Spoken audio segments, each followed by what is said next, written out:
Each fall, calves face the greatest health challenge of their lives as they move off farms and ranches and are commingled in feedlots.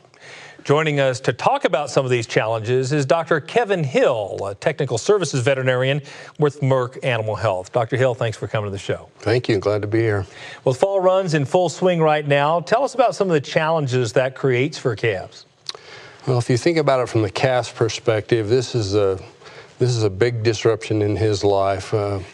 We start generally in gathering these cattle from wide open spaces and collecting them, separating the calves from the cows, vaccinating, processing, load them on trucks, send them maybe a day's trip away, unload them with a lot of new friends, and turn them out to feed they probably haven't seen before and don't know where the water is, all sorts of things. So this is a big time challenge for them in lots of ways. Well, specifically, what kind of health problems does this new scenery and new conditions create for those calves?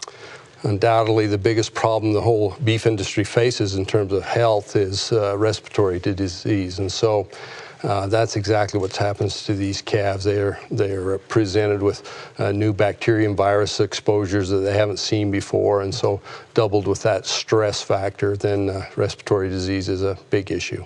We talk a lot about the costliness of BRD. What are some things that producers should consider in managing it effectively?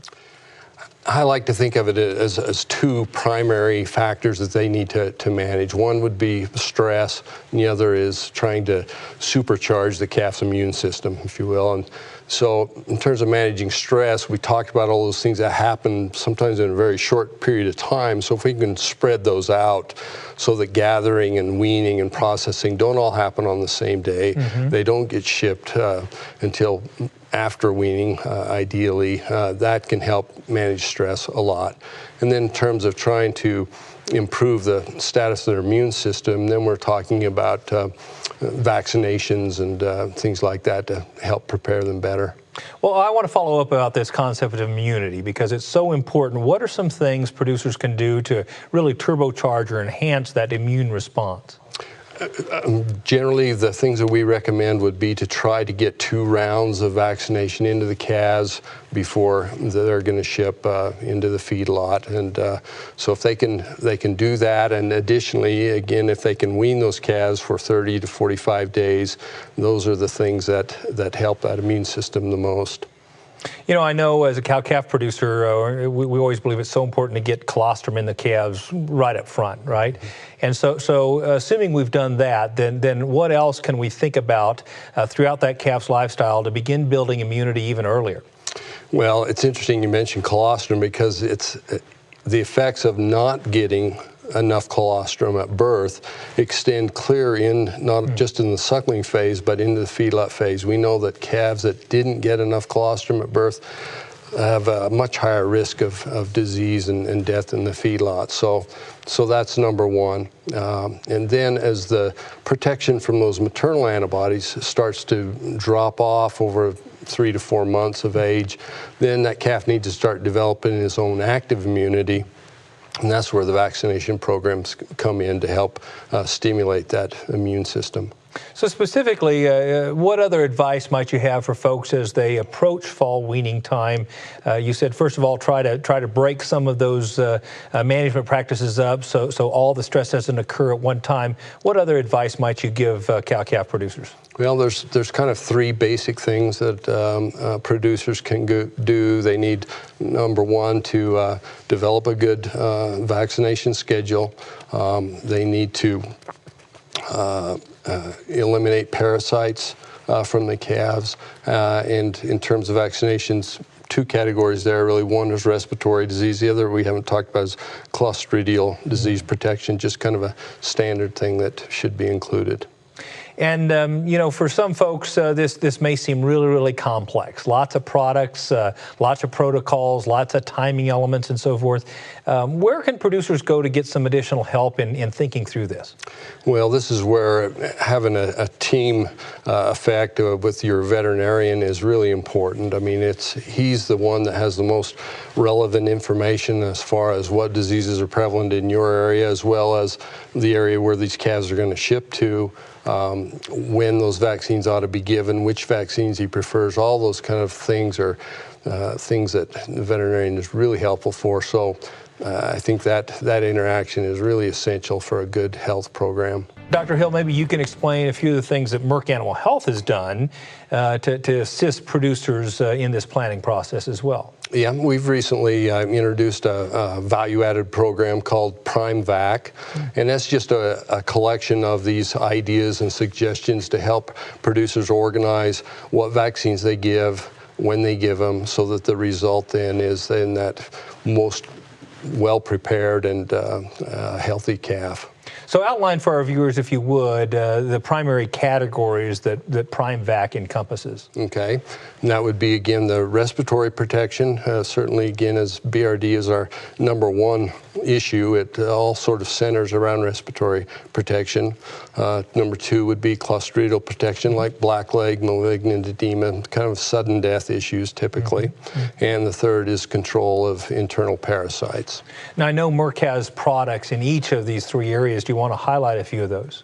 Right. For respiratory protection, our Vista vaccines, Vista 5, for instance, has the 5 common viruses that are involved in respiratory disease. And then in Vista Once is a complete vaccine that adds the bacterial components of Mannheimia and Pasteurella to that vaccine. So we get a very nice complete respiratory protection out of the Vista vaccines. So the second category you mentioned, I think, was clostridial. What are some specific Merck products that help protect against clostridial issues?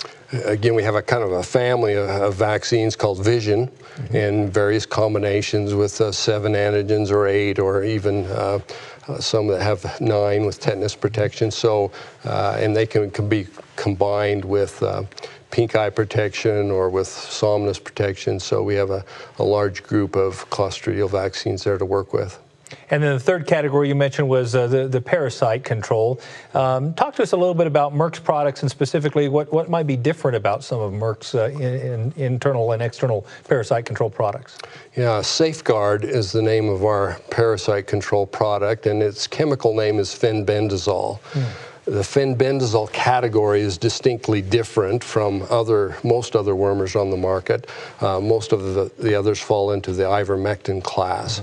So the importance of that these days is that there's increasing evidence that ivermectins are losing their effectiveness, and so fenbendazole, especially in combination with the ivermectins, gives outstanding control. And so getting that word out to producers and veterinarians now is really important, as they understand that these worms are changing, and so our approach to control has to change as well. Very good.